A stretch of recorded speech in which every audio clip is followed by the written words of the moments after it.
Good afternoon, and thank you for joining us for our first Recovery Summit. My name is Nura Matada, and I'm the Executive Director for Strategy and Communications here at the Greater London Authority, and I'll be hosting today's event. First, some housekeeping before we get underway. Please note that this event is being live streamed and recorded. If you wish to tweet throughout the event, please use #LondonTogether. We will have a live Q&A today, and I would encourage you to post your questions throughout the event using the chat function, which is for questions only. We hope to get through as many questions as we possibly can in the time that we have. I joined City Hall just a few months before the pandemic hit the capital. Like many of us, I've worked from home, homeschooled my children with the support and leadership of their teachers. I've not hugged my mum in a long time, and I've also lost people to the pandemic. At work, I found myself involved in this incredible coming together of partners across London under a strategic coordination group involving emergency services, boroughs, the City of London and government, amongst others, who have worked tirelessly in the response to the pandemic. Working in partnership with London councils, it was evident in the early part of the pandemic that the social and economic fabric of our city would be impacted. We began to consider how this thriving city would recover. We established the London Recovery Board, bringing together leaders from across London's government, business, civil society, as well as health and education sectors and trade unions to oversee the longer-term recovery. We have developed 9 missions. Further information about the 9 missions can be found on our GLA website. So this summit today, I hope will provide you with the information about the recovery programme, how you can get involved, and the initiatives that are already being developed. Throughout the development of the programme, it's been imperative that we have engaged with communities. Londoners are at the heart of our recovery, and we've developed a new Talk London platform that allows us to ensure that London is leading in a digital democracy, and more information about the platform and how you can share your creative ideas later. What's more, for businesses and organisations, please do take a look at our immediate economic recovery roadmap, ongoing research into the Essential Activity Zone, and COVID-19 Business Forum.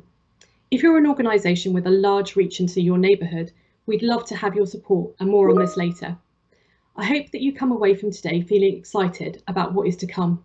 We want to work with you to reimagine an even better London that emerges from the pandemic.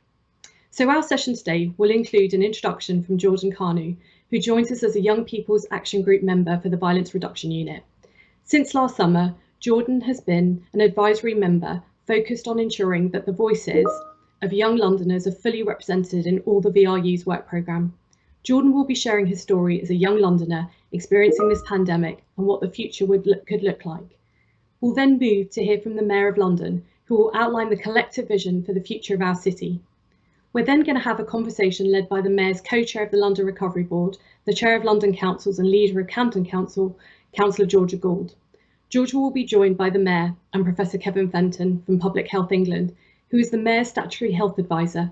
Kevin has been pivotal throughout the pandemic in providing leadership on the latest epidemiology and guiding London's approach to managing the pandemic. He's also conducted research to help address the disproportionate impact of COVID-19 on Black, Asian, minority and ethnic communities. We're also pleased to have Professor Mariana Mazzucato on the panel. Professor Mariana is a Professor of Economics of Innovation and Public Value at the University College London, where she is also the founding director of the UCL Institute for Innovation and Public Purpose. Amongst other books, she is the author of Mission Economy, a moonshot guide to changing capitalism. So let's get started. So without further ado, I'd like to introduce you to Jordan Kanu. Thank you, Nirm. Good afternoon, everyone. My name is Jordan Kanu. I'm 19 years old and from Brent. Exactly a year to this month, my life, your life, and the life of every Londoner was changed. My family and I were glued to the news and reading every day. I wasn't sure what I was going to do tomorrow or the next, as it felt like there was nothing to plan for. I'm so sorry. Let me start again. I'm so sorry, everyone. Thank you, Nirm. Good afternoon, everyone. My name is Jordan Kanu. I'm 19 years old and from Brent. Exactly a year to this month, my life, your life, and the life of every Londoner changed. My family and I were glued to the news and reading every day. I wasn't sure what I was going to do tomorrow or the next, as it felt like a roller coaster and no end was in sight. I might be the only person who felt this way, but did any of your sleeping patterns change? Or maybe did you lose count of the days? I mean, was your Monday your Thursday? And was your Thursday your Sunday? Well, like I said, it might have just been me. I found myself ringing family and friends more than ever, trying to make sense of everything. At first, we talked on the phone or on a video call, and this was good for the first couple of weeks. But then it got quieter as friends talked about feeling alone, losing jobs, and being affected by mental health. My mum is an NHS worker, so I would see her come home from work and be exhausted, barely able to have a conversation with us. But most days, she just goes straight to bed. When we were clapping for NHS staff and frontline workers, I was proud to be clapping for my mum and her colleagues.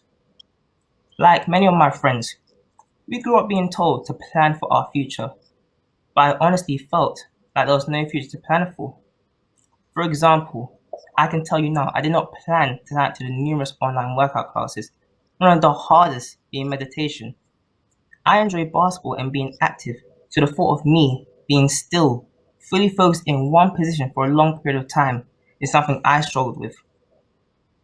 As we slowly started to open London again, I stumbled across the opportunity to join the Violence Reduction Unit as an advisory member. After reading this, I knew that I wanted to help contribute to the helping other young peoples and shape the work of the VRU. This opportunity gave me a structure to my day. I met like-minded young people, and as a collective, we would share our thoughts and ideas on what should be done to help Londoners. In all honesty, I'm still trying to really find myself and map out my future and what I want to do. I'm now in a position where I get to hear from fellow young Londoners around what support and opportunities they feel they require to best prepare them for the next stage in their life. Whether it's support access further education or the need for good jobs young people can aspire to, all I know is now more than ever, we really need some inspiration. Although my life had some structure and meaning, my Christmas and New Year's was, well, on the 22nd of December, my sister was admitted to UCLH Hospital, and on the evening of the 31st of December, both parents were admitted to a Royal Free Hospital with coronavirus. All three were on oxygen tanks due to the difficulties breathing. This was an extremely scary period, as it was only me and my other sister at home alone. Fortunately, my sister and parents are home well and safe, and live each day with caution, especially after seeing the impact of the virus. Forever, we are grateful for the work of the hospital and their care. Looking ahead, out of lockdown and London reopening, I imagine seeing within my community and across London open facilities, drop-in centres, and schools filled with local community members who've been trained to support young people achieve their dreams. We as young people need to know that there are good opportunities for us in the future, and there is hope. Within these facilities, mentors and staff would provide advice and support around personal health and care, careers, education, and housing. Furthermore, these facilities would provide basic training around financial management, clothes washing, and please, cooking. I cannot live with takeaways anymore. I once read that to not prepare young people for the future is to prepare them for failure. Therefore, we, and every Londoner demands investment towards upskilling us to meet the demands of this new digital age and to make us valuable to the employment market. We need more support for those of us who suffer and are still suffering in silence. It's been a year where equality, diversity, and inclusion has impacted us all. Therefore, we need to continue having these honest conversations at home and advocate for systematic changes from the way we recruit people to jobs to the way we treat each other, regardless of ethnic background. Let's continue to support each other and reimagine a London that thrives under the banner of unity within the community. I've just given you some of my ideas on how I would reimagine London. Please join our discussion on Talk London and share how you would reimagine London. And I specifically encourage fellow young Londoners to also share your thoughts. You are important to the discussion.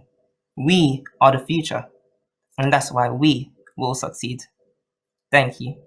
Please, let me now introduce the Mayor of London. Well, look, thank you. I'd like to start by thanking everyone for joining this important summit. I also want to say a special thank you to Jordan not only for that introduction, but for sharing your story, your experiences, and your hopes for the future. I'm sure I speak for everyone in saying we're so pleased that your parents and your sister are well. And on behalf of me in London, can I thank your mum as one of our heroic NHS staff who've been looking after us during this difficult time.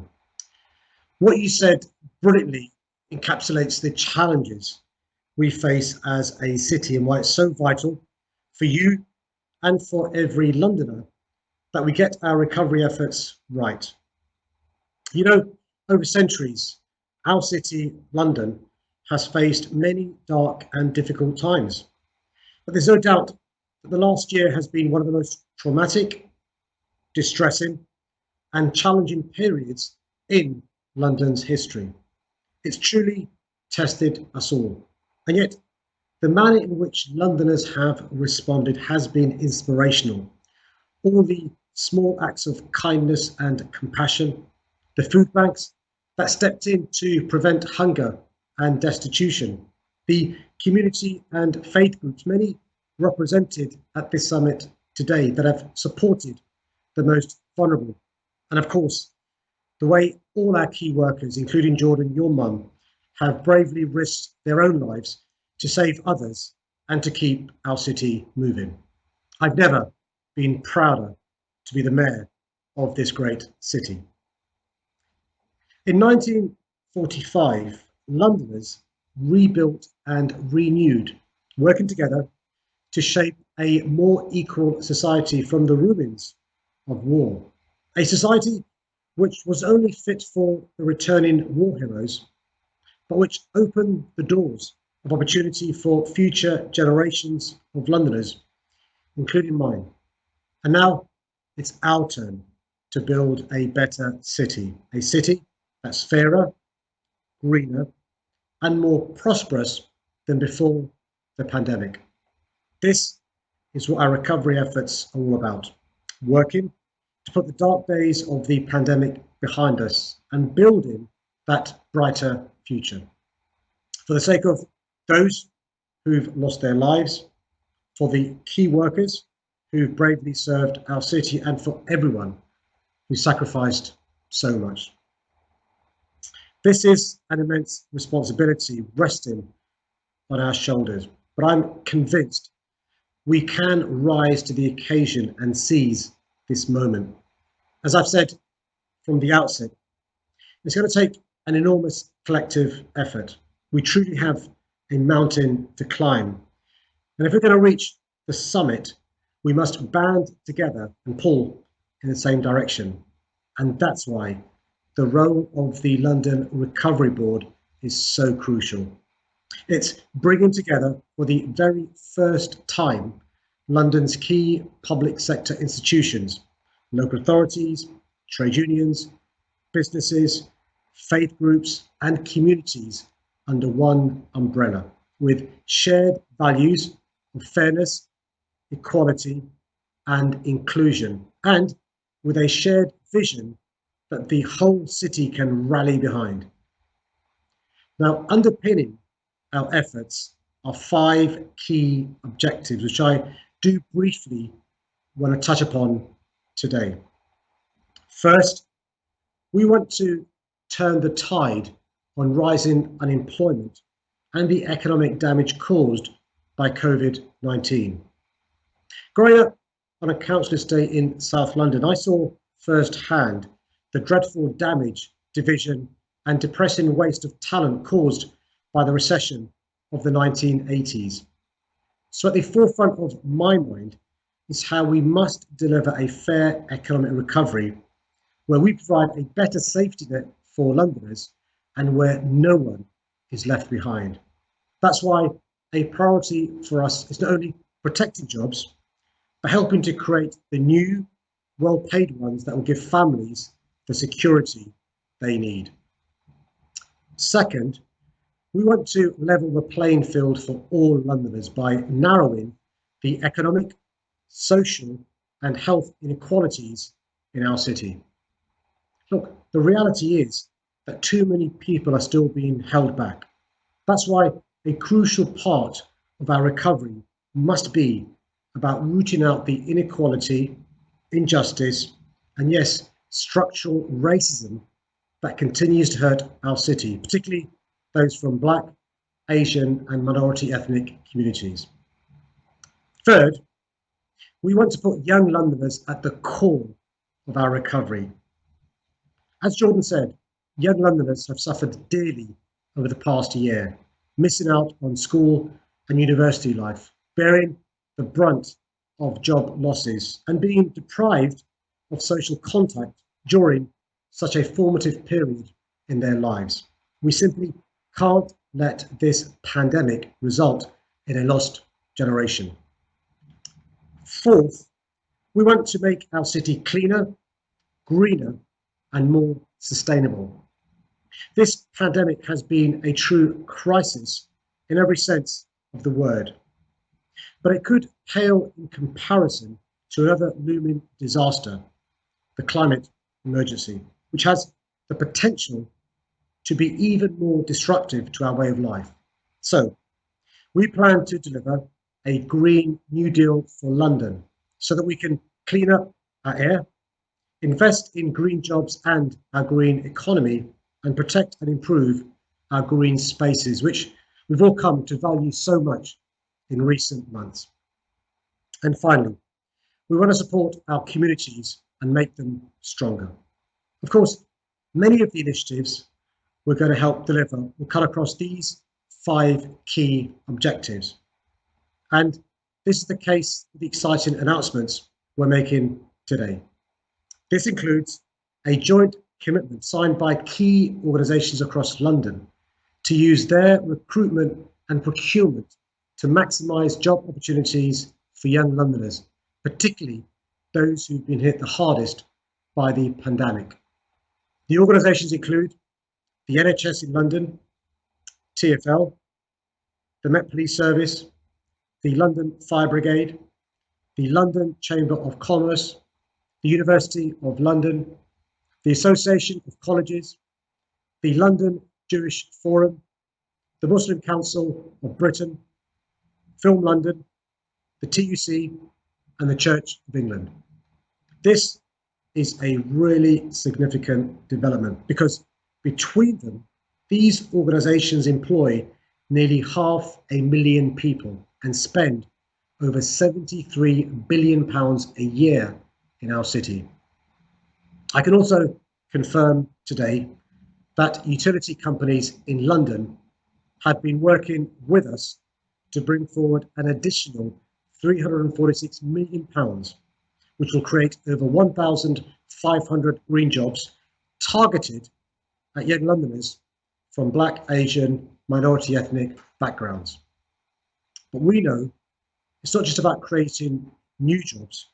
We also need to ensure Londoners have the right skills to take advantage of the new high quality jobs on offer. And that's why we're ensuring that a £32 million fund will be ring fenced to support Londoners over the next academic year to get the skills they need. We're also announcing a host of other new funds that will enable local communities to contribute to the recovery in their area, from helping to improve high streets and public spaces to making local areas greener and healthier for everyone. Altogether, we're proud to be unveiling a bumper package of measures worth hundreds of millions of pounds to help kickstart London's recovery. Lastly, I want to touch on the role of the government in all of this. We'll always be able to achieve great things in London. But with its economic resources and powers, it's clear that the right support from the Westminster government is going to be crucial in enabling us to achieve our ultimate objectives. And that's why I'd like to reiterate my call to ministers today to join our efforts to rebuild our capital, not just for the sake of London, but for the benefit of the whole nation. Because we know that when London succeeds, Britain succeeds. And that's why I'll continue to call on the government to join our recovery programme so that together we can build a better, fairer, greener and safer city that does justice to the incredible sacrifices that Londoners have made over the past year. Thank you, and I really look forward to a productive summit. Thank you very much. Thank you very much, Mayor, and also to Jordan as well. I want to also give a shout out to Jordan School, which is Christ College in Finchley. You should be incredibly proud of him. I just want to remind you all to continue posting your questions using the chat function. And now I would like to introduce you to our panel, which includes the Mayor, Professor Kevin Fenton, Professor Mariana Mazzucato, and to chair the panel, Councillor Georgia Gould. Thank you, Niran, and thank you so much, Jordan and Sadiq, for those inspiring words. I think as you both set out, this has just been the hardest year for Londoners, for our whole city, and you both talked about the disproportionate impact COVID has had on our communities and the way that it's shone a light on existing inequalities. And those inequalities are ones we've been trying to address in different ways for years, and they didn't happen because of the pandemic. Whether it's food poverty, lack of digital access for children, insecure work, or systemic race inequality. These are long-term structural issues. But I think what the pandemic has done is it's pulled us together to focus on them. And I can't emphasize enough, I've never known us to work closely together as a system. Looking at Sadiq and Kevin, I think I've seen this year almost as much as I've seen my own mum. And we have worked so closely together with the cross-party leadership of London, and London's government has come together because COVID didn't just impact one borough, it impacted our whole community, it uprooted all of our lives, and it has needed all of our collective energy to face it, whether it's the amazing work of our communities that Sadiq referred to, the deep expertise of our public health professionals that Kevin has led. We've all had to come together to respond to the crisis. And I know that we are now coming together to make sure that we build back fairer out of this crisis. And I think that if one thing has come out of the pandemic is we're having a real conversation about those inequalities. It's brought things to the surface that we needed to talk about. And I think what I hope will be different out of this crisis is we will pull together in a different way. We will work together with Londoners to really transform some of those areas that the Mayor talked about. And then we've got an absolutely fabulous panel to help us through this. These really important questions, and we want this to be an open conversation. So as Niran said, please put your questions into the day. But to start us off, I'm going to go to Kevin.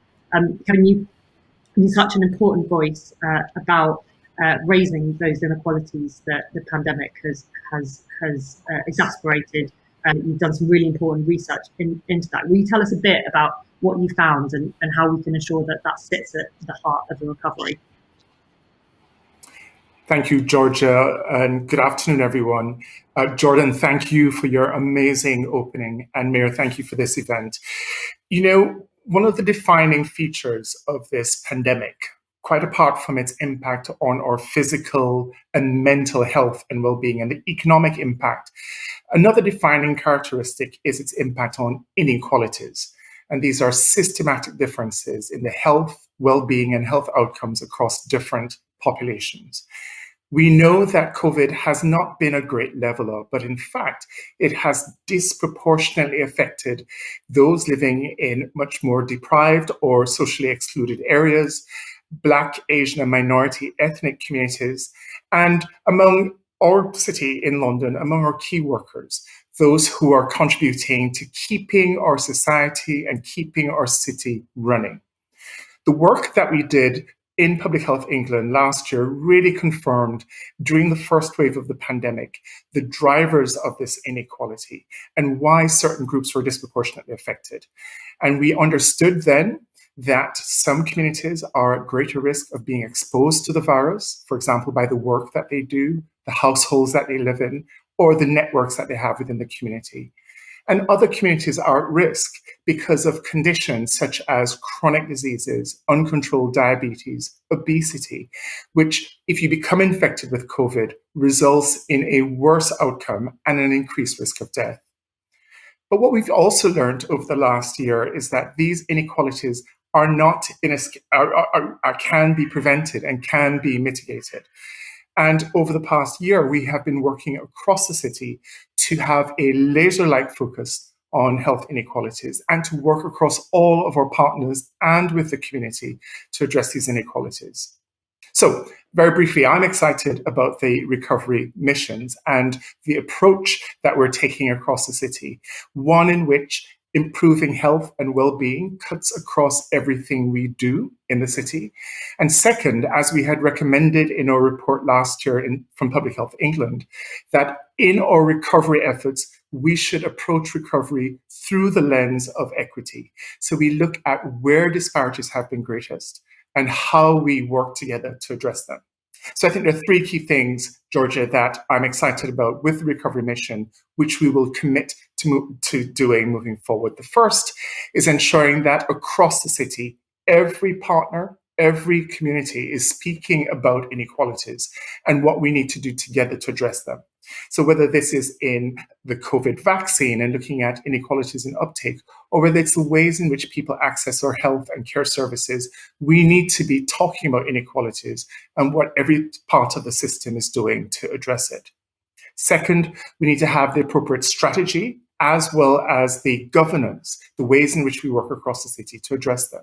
And I'm really pleased that we now have a health equity board that is going to be working closely with the missions to ensure that throughout the missions and in everything we do, all system partners are engaged in providing constructive challenge and encouragement to all partners to make that difference.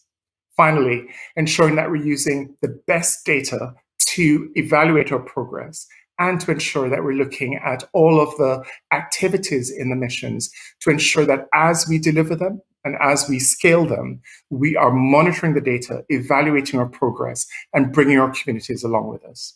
So that's what we've learned about inequalities. And this is why I think the missions now are such an important, pivotal moment for us in the city. Thanks, Georgia. Thanks, Kevin. And I'm going to come back to you in a second to talk a bit more about the role of communities in all of this. But I wanted to go to Mariana, who I'm very proud today as a Camden resident, and is somebody who has taught me a huge amount about how we bring people together around change, and has championed a missions-based approach that we're taking in London to coalesce this huge amount of energy in the city to solve these complex challenges. So Mariana, I wonder if you could tell us a bit about kind of what the mission-based approach is, how you've seen it work in other parts of the world, and why you think it's a really important tool for us as we look to the recovery of the city. Sure, thank you. And it's absolutely fantastic to be on this panel. And I also want to congratulate Jordan. I had goosebumps as we were talking, and we were talking just before the session about the education system, comparing globally how teenagers do or do not get specialized too soon. It was fascinating, his insights. So what we've been arguing in the Institute for Innovation and Public Purpose for some time, and working globally from South Africa to Spain, which specifically in the Spanish region where they have a really interesting history of cooperatives, is what does it mean, especially, but not only during a crisis period, to give as much attention to the direction of growth as we normally do during about the rate, right? So anytime you have any sort of economic or financial crisis, everyone wants to grow, and then we might use words like build back better. But then if the tools on the ground continue to be framed by these ideas of the public sector at best fixing market failures, right? Actually having to wait for the market to mess up before you do anything, you will by definition always be too little, too late, or at best just putting patches here and there. And so if you actually want transformational growth, which is what Mayor Khan was talking about, if we want inclusive growth, sustainable growth, transformational growth also in terms of the UK, where we continue to have not investment and innovation-led growth, but consumption-led growth. And I don't want to get into the technical details there, but that means also that we have one of the highest rates globally of private debt to disposable income, which is what caused the financial crisis. That requires big changes, right? So how can we bring a sense of purpose? And we frame that in terms of missions, but let's start with the broader point of purpose and directionality to the center of how we frame economic policy. And that really means, for example, if you talk about sustainable growth, it can't be on the periphery, designed by, say, the Department of Energy or the Environment, it really needs to go to the center of the Treasury itself. How the Treasury, for example, thinks about value, how we think about value being collectively created, how we think of the role of policy, not in terms of fixing markets, but really actively co-shaping and co-creating markets becomes really important. So specifically around this missions approach, this became a practical tool for us, especially in the beginning with the European Commission, which allowed me to write a report, which then actually became law. So the concept of missions is now a legal instrument in Europe for the 80 billion euro Horizon program. The idea is to start with the Sustainable Development Goals, right? These are the challenges that every country has actually signed up to. And then land them, whether it's in a city, a region, or a nation, with really kind of intense, debate about how particular places understand these goals. The goals around no hunger, no poverty, around clean oceans, clean air, gender parity, and so on. But also then to transform our policy. Think of industrial strategy, just as an example. Industrial strategy is usually a list of sectors. Not making a random list of sectors, but really focusing on the problems that we have, framed by the SDGs, but even more concrete than that. So starting with, say, the climate change, SDG 14, turning it into a very concrete carbon neutrality, city-based mission in a particular time frame, so that you can actually say yes or no, did you achieve it? But then, and this is the critical bit, design it in such a way that, as the moon landing did, gets as many different sectors involved. Right? So this is different from an industrial strategy that kind of randomly decides, as we did in the UK recently, financial services, creative industries, automotive, aerospace, and I think it was life sciences was the fifth. You can't make that random list of sectors. You make really key, targeted, bold problems your focus and get all your sectors from nutrition to transport to AI and so on involved.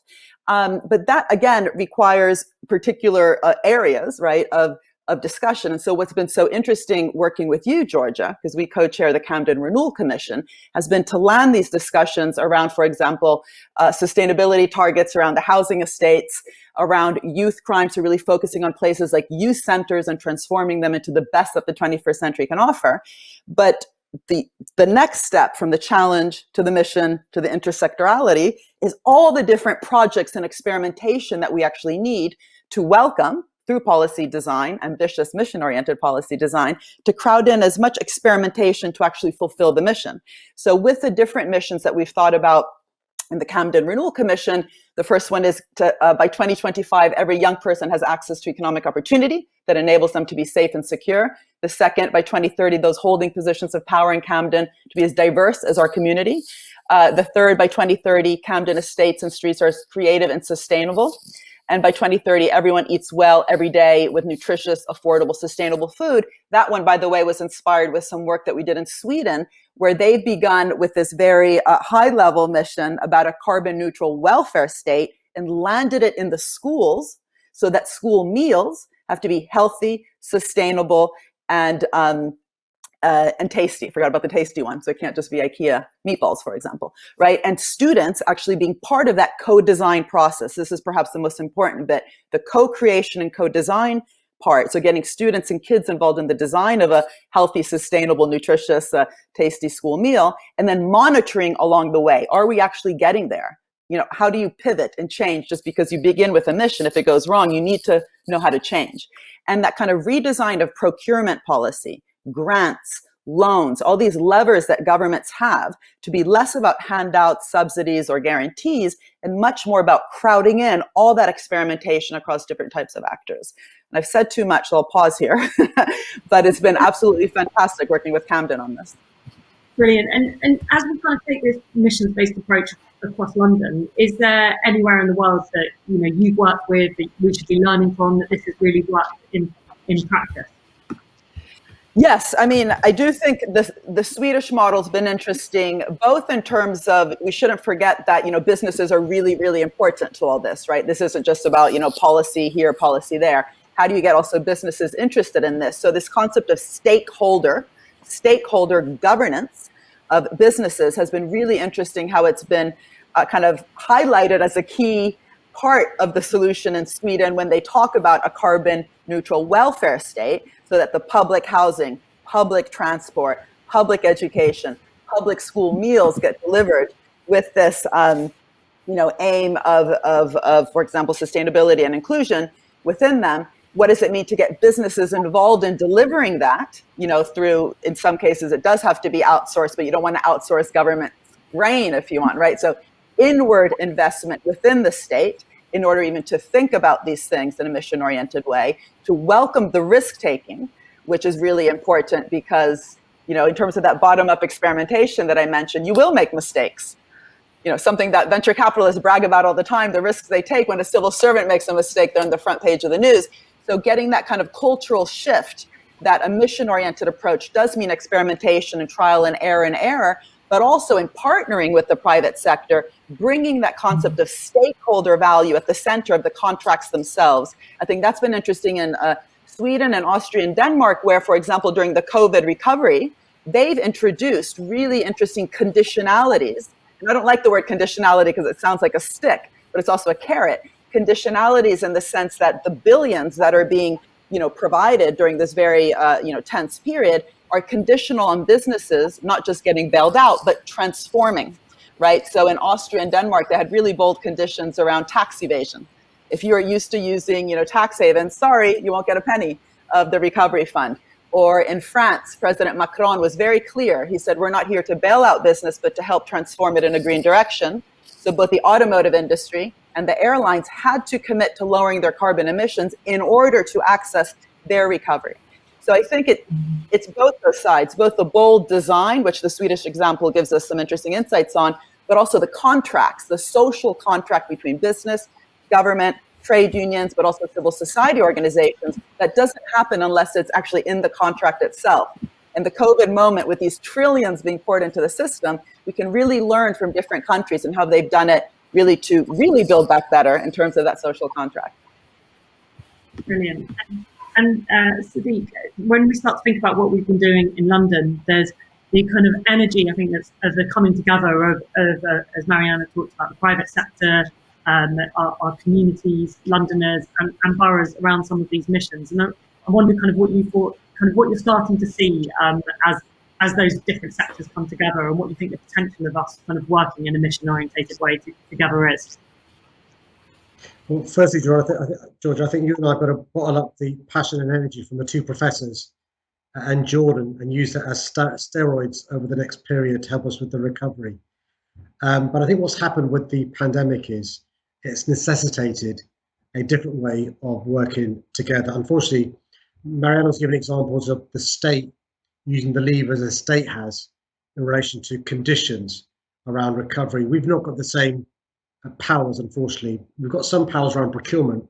And what, Georgia, you as the leader of London councils, and for those that don't know, that's the 32 boroughs plus the City of London, and I have sought to do is use our convening power to get around the table people who love our city, whether they're institutions serving our city, businesses generating the wealth and prosperity, faith groups, community groups, civic society, TfL, the Met Police Service, the Fire Brigade, and so forth, around a table to have the conversation. How can we together address the issues that Kevin referred to, Professor Fenton referred to, the pandemic both exposing the inequalities and making them worse? And that's why the announcement today that we've made, Georgia, is so exciting, because we're going to, over the next period, focus our attentions towards the 9 missions that Londoners have come up with. And that's why Mariana was so exciting, because Georgia, you know that over the last few weeks and months, we've been listening to Londoners about what the missions should be going forward.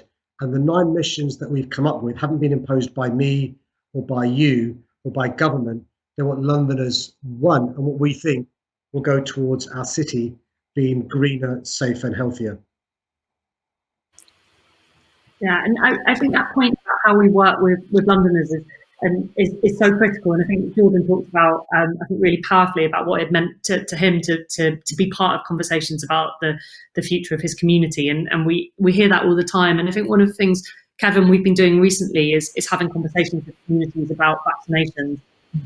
Really powerful conversations. You know, Londoners understandably have questions, and when we talk to Londoners, often they're bringing in some of the kind of the lack of trust they might have in institutions because of previous experiences, and they've been quite powerful conversations. And I wonder how, as we start to kind of rebuild with the missions, how can we work differently with our communities, and what have you kind of taken from those conversations you've been having with communities? Great, thank you, Georgia. So, I think one of the legacies of going through this pandemic, apart from the things that we've been speaking about today, has to be a renewed contract between government and its citizens, between and among Londoners, on how we interact and engage around our health and well-being. And over the past year, as we've gone through both waves of the pandemic, and more recently, as we have been working to encourage Londoners to get their vaccine when offered, we have seen the power of working with communities, because it is in those conversations with our communities that, first of all, we understand the issues, the real world issues that prevent communities from engaging, that really provide us with the sort of blind spots that we have in the system in providing care and services to the community.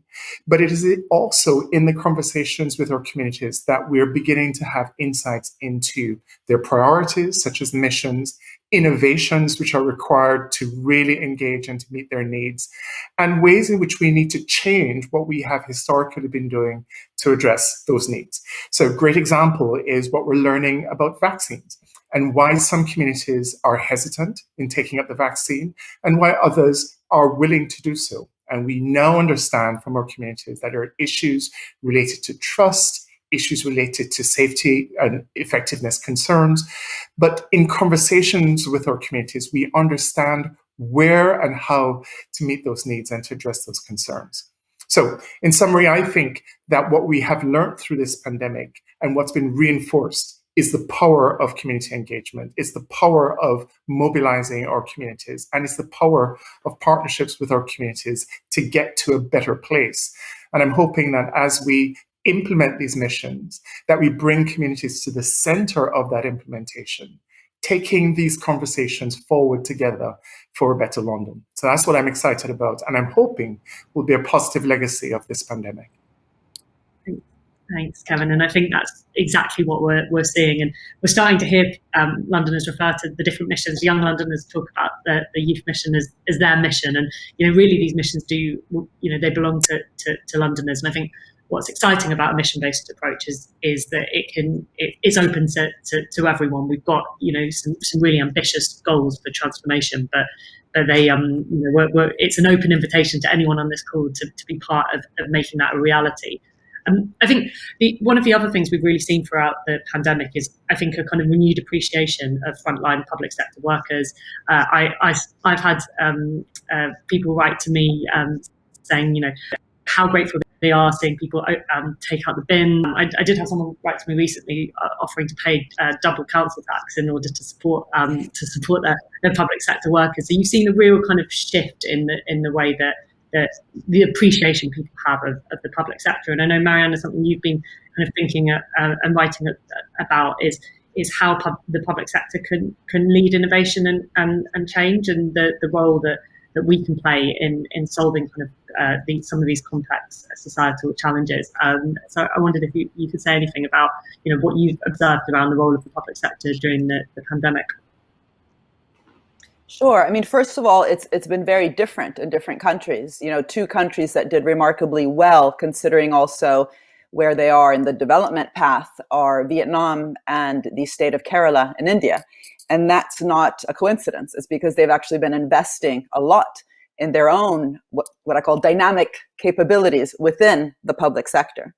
So within the public administration, to explicitly be a value co-creator, not just a de-risker of the risk takers, an enabler of the value creators, a market fixer of the market, and so on, but actually at the center of the process, working in a very dynamic way with business, with academia, with civil society organizations. And we need to learn from that experience. And in fact, we have a new report coming out with UNDP, precisely looking at that global experience, but also within the UK, it's been very disparate, this experience, right? I mean, if you look at how the test and trace system was rolled out, that was quite problematic. And, I don't know if it was because of what I'm about to say, but it was definitely related to it, which is we completely outsourced it, to consulting companies, to Deloitte. And I have nothing against Deloitte, but you need to be able to govern these very complicated processes. Of course, partner with business, but you don't outsource your brain to consulting companies. And the point that Lord Agnew made recently, that over consultification of Whitehall was infantilizing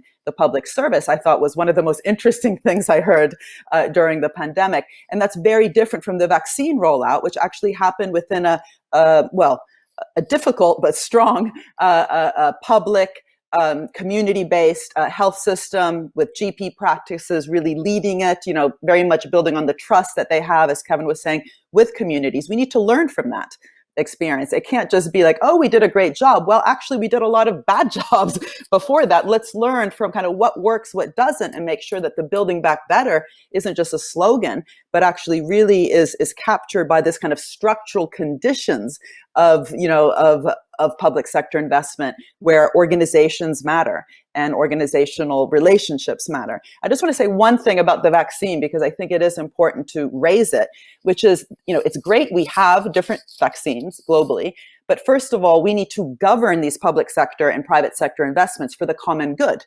So I'm working right now with Dr. Tedros, the head of the World Health Organization. We'll be announcing soon a new council that I'm chairing called the Council for the Economics of Health for All.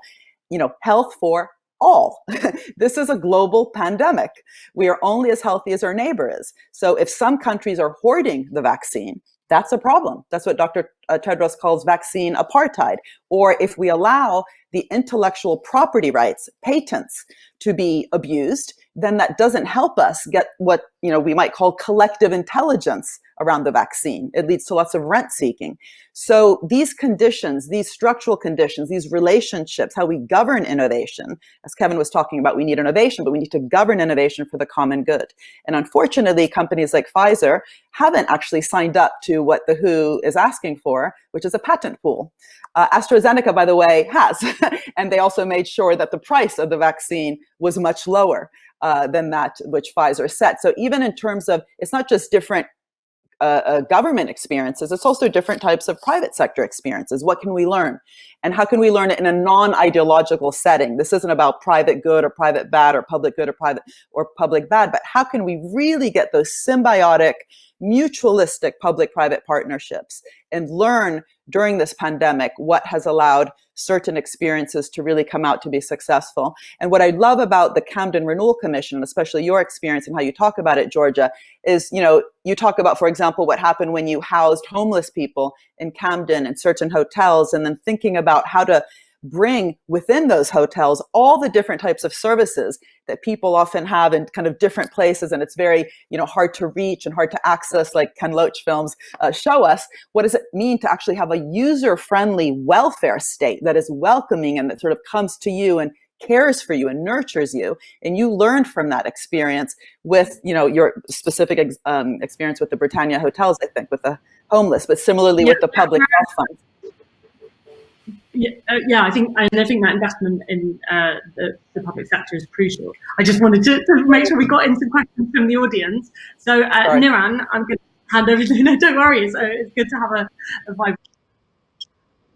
Brilliant. Thank you so much, and thank you so much to the panel. So I'm going to kick off with a couple of questions. We don't have very much time, so I'd ask the panel for kind of concise responses so we can get through as many questions as have been asked. So the first question is from Robin Whitby. So there have been concerns that London is losing its voice, with cities such as Manchester being more visible in the media over the last 2 years. Is this a concern that you share? And what do you plan to do to make sure that London doesn't lose out due to the levelling up of the North? And that's to the Mayor, please. So, Robin, we shouldn't be worried about other parts of our country getting more resources and more powers. It's not a zero-sum game. It's not London versus Manchester or London versus Liverpool or Cardiff or Glasgow or anywhere else. It's London and the rest of the country. My concern isn't that other parts of the country get more prominence. It's the government seeks to level up our country by making London poorer. What I mean by that is there's two ways to make our country more level. One is to devolve more powers to cities and regions so we all do well. That's how you make us level up. Or you make London poorer, which makes the country more equal, but we're all poorer. And that's why, Robin, during my comments at the beginning, I talked at the end about the importance of the government recognising that if the country is going to have a swift recovery, they need London firing all cylinders. And that's why it's important to support London. But as Kevin, Mariana and George has said, we don't want a return to business as usual.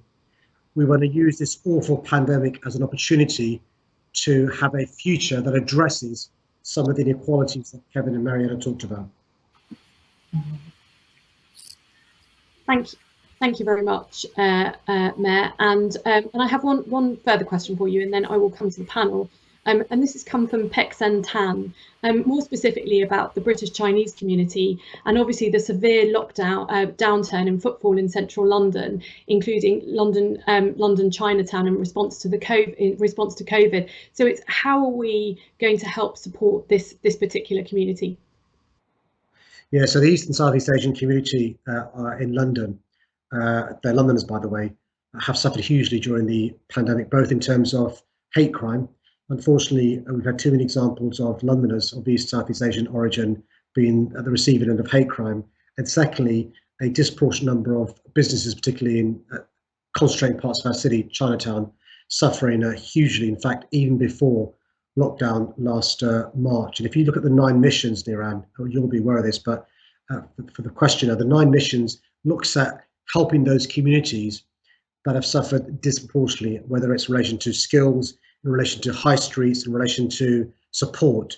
And so the key thing we've got to do, and this is a big concern of Kevin's as well in relation to health inequalities, is to make sure in all the work we do, whether it's economic support, whether it's health support, we support those communities more that have suffered disproportionately. And that includes Londoners of East Southeast Asian origin.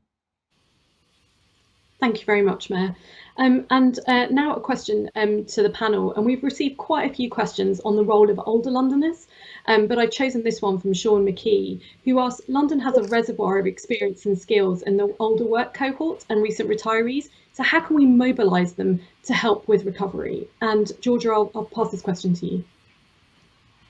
Yeah, thank you. I think that's a question, and I know that one of the things that's come out of the social recovery missions is that Ruth, who's one of our council leaders and chairing the social missions, has been working with boroughs across London to make sure that we are age-friendly boroughs and we are really bringing in the depth of experience of older Londoners. And I think one of the things that the many older Londoners have said to me is the thing they've hated during the pandemic is they've suddenly been described as vulnerable and not been told that they have to stay at home, and all their kind of independence and their volunteering, everything they give has been taken away from their identity. And I think it's so important that we tell the story of the huge and important depth of experience that the older Londoners have, both in terms of the lead they play in volunteering, still in our workforce and communities. And one great example is the youth mission, which is about supporting our young people. But part of that mission is that every young person will have a mentor, and that is a great opportunity to bring in the experience of older Londoners in supporting young people. So I think thank you for that question, and it's very much at the heart of what we're thinking about in terms of recovery. Thank you very much, Georgia. So this is one for the panel from Robin Lockhart, and I'm going to paraphrase some of Robin's question. So he's asked about the power and value of community, purpose and social solidarity, and he asks how us as authorities seem to find it difficult to address the many issues shown up by COVID, such as crime, violence, addiction, poverty and homelessness, and how local and city government can harness this power and spirit to tackle these deep-seated issues. Who would like to go for this? So I'm happy to jump in. I agree, that the assets that we have within our communities perhaps have not been fully unleashed throughout the course of the pandemic. And as we've gone through the first wave and then the second wave, I think there's now a better understanding, certainly from national government, about the importance of community resilience, the community response, and supporting community assets if we're going to reduce inequalities and if we're going to prevent a resurgence of infection moving forward. And the community response is equally important for thinking about recovery and how we have a recovery that builds back fairer and that builds back better. And I think having, I was the director of public health in Sadiq for a few years.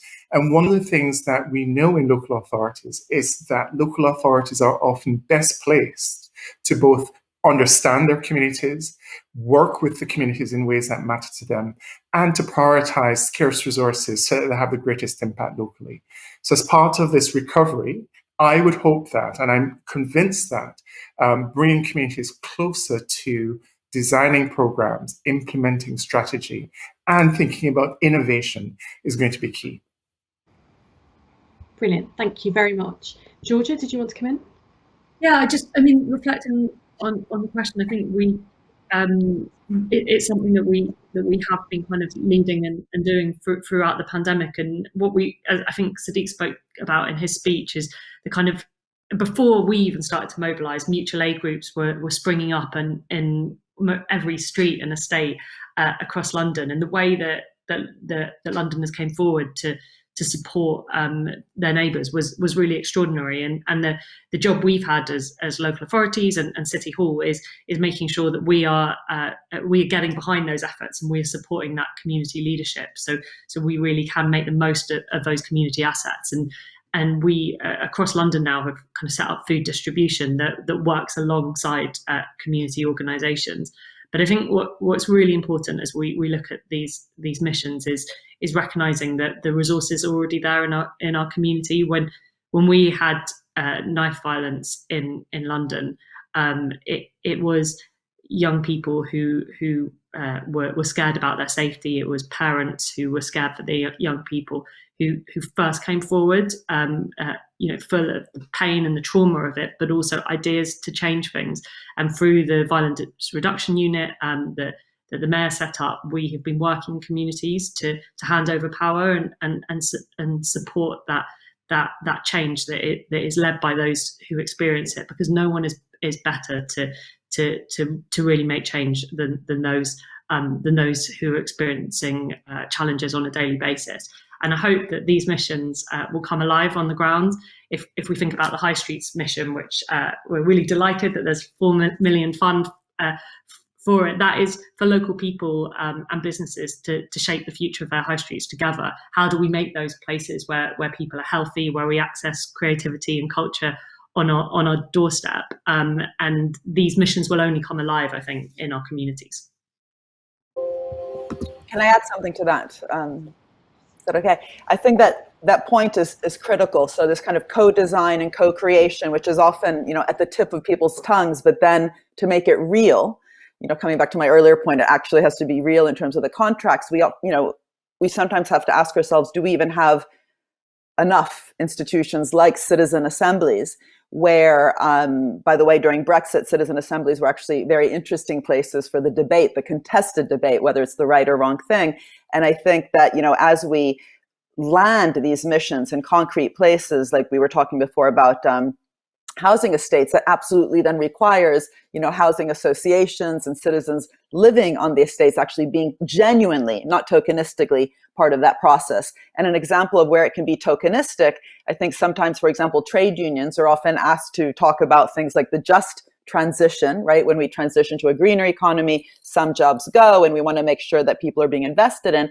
Well, of course we should do that, but we should also make sure that workers' voices are at the table ex ante in helping to design even or consider and debate, contest what we even mean by a green transition, right? So how do we want to live together? That needs to be talked about with lots of different voices. And I think in recent years with Fridays for the Future, the Me Too movement, Black Lives Matter, that's really taught us just how important it is to allow also movements to be part of that design process in terms of leading the way and asking, how do we want to live together?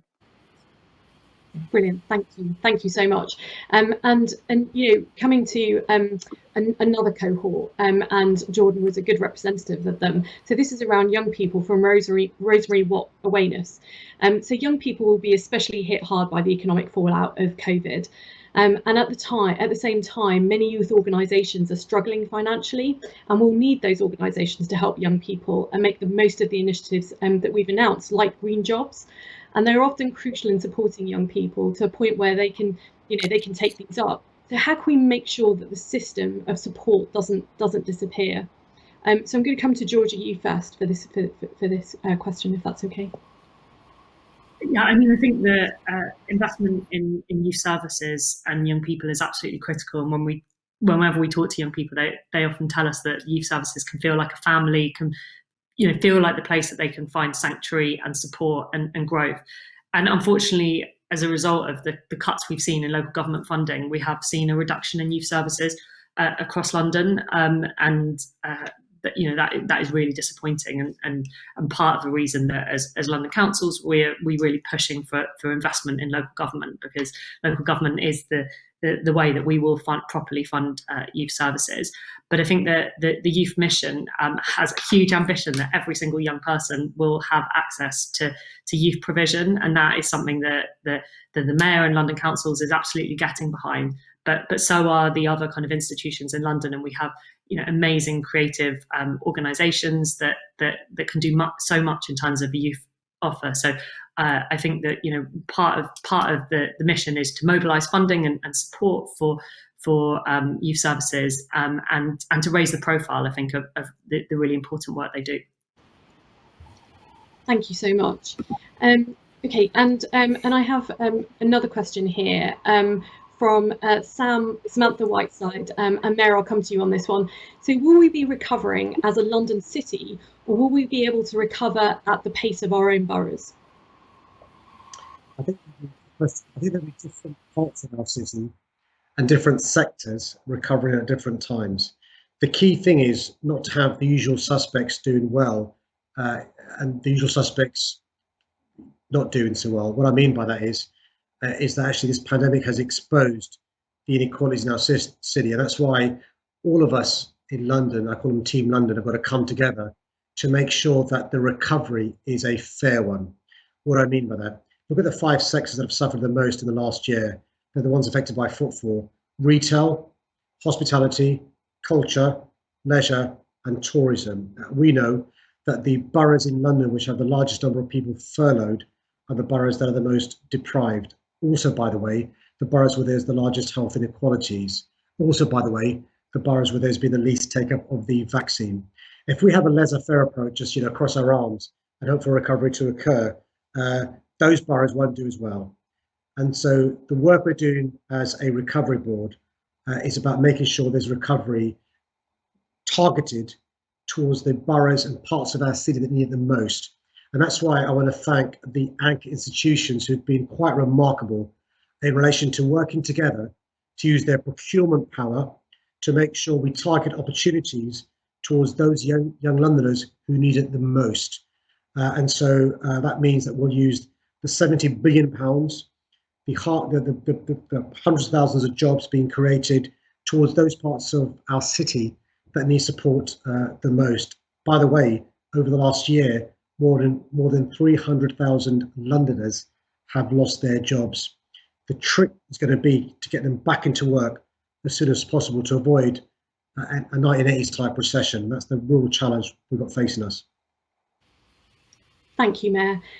So those are all questions that we have time for today. So I just want to say just a really massive thank you to you all for your time today and answering those questions so honestly and openly. As the Mayor has said, we have a huge challenge ahead of us. So what I'm going to now do is just go through kind of next steps, and then I'm going to hand over to Georgia to close the event today. So just a really big thank you to the panel. Thank you very much. So before we close today, I want to share with you some next steps for the programme and how you can get even more involved. So information about the programme can be found on the links provided, and they'll be shared with you post this event. So Londoners are at the heart of our recovery, and the new Talk London platform allows us to ensure that London is leading in digital democracy. You'll see that the platform now allows you to delve deep into each of the recovery missions and have your say. We're also launching the platform with a call to people all over the city to come forward with ideas for revitalising your high streets and greening your neighbourhoods. So it's a reimagined campaign. The best ideas will then get taken forward by London councils and the business improvement districts, and there will be opportunities for funding to help bring some of those ideas forward. What's more, if you're an organisation and you've heard a little bit about your anchor institutions today, with a large reach into your neighbourhoods, we're also keen to have your support on a new charter for anchor institutions, coming together to create jobs for Londoners and opportunities for young Londoners. So finally, before handing over to Georgia to close the day, I want to thank you all for watching and your insightful questions, and also to thank the panel and also Jordan Kanu, who has had some amazing comments in the comment section today as he opened the event. We will also welcome your feedback on events, and also those who have registered will be invited to provide some feedback. So I want to thank you all today, and I'm now going to hand over to Georgia to close. Thank you very much. Thanks so much, Niran, and and thank you for all of the amazing speakers we've had today. And it really is just the start of such an important conversation. And I think, as Jordan said, this year has been a roller coaster for everyone, and we're still in lockdown. The pandemic still isn't over, and as the mayor said, the economic crisis is just as serious as the public health one. And so there are huge challenges ahead, and the impact on mental health, on well-being, on our whole communities will be felt for a long time, which I think makes it even more important that the way that we are coming together as London, the way our anchor institutions are stepping up to support these missions, all the Londoners who've been part of setting out these 9 areas where we're going to come together as a city, and all of the boroughs of London who are working together to make sure we make this a reality. And I think the pandemic also showed what we can do when we really have to work together to make change. And very quickly we had to set up a new food distribution for people that were shielding. We had to work together to ensure that all those sleeping on the streets had somewhere safe to be. And as we look forward, I want to imagine what it would look like if we could show that same investment and purpose together with central government to some of the big challenges we've heard about today, whether it's supporting opportunities for young people, solving the climate crisis, or addressing food poverty.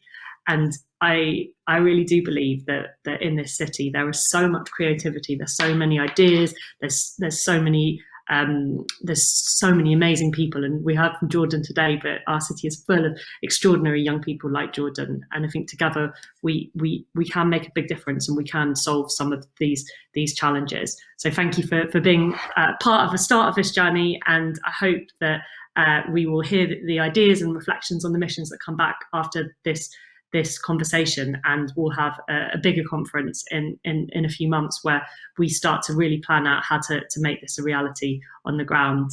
So really excited to see it happen, and thank you.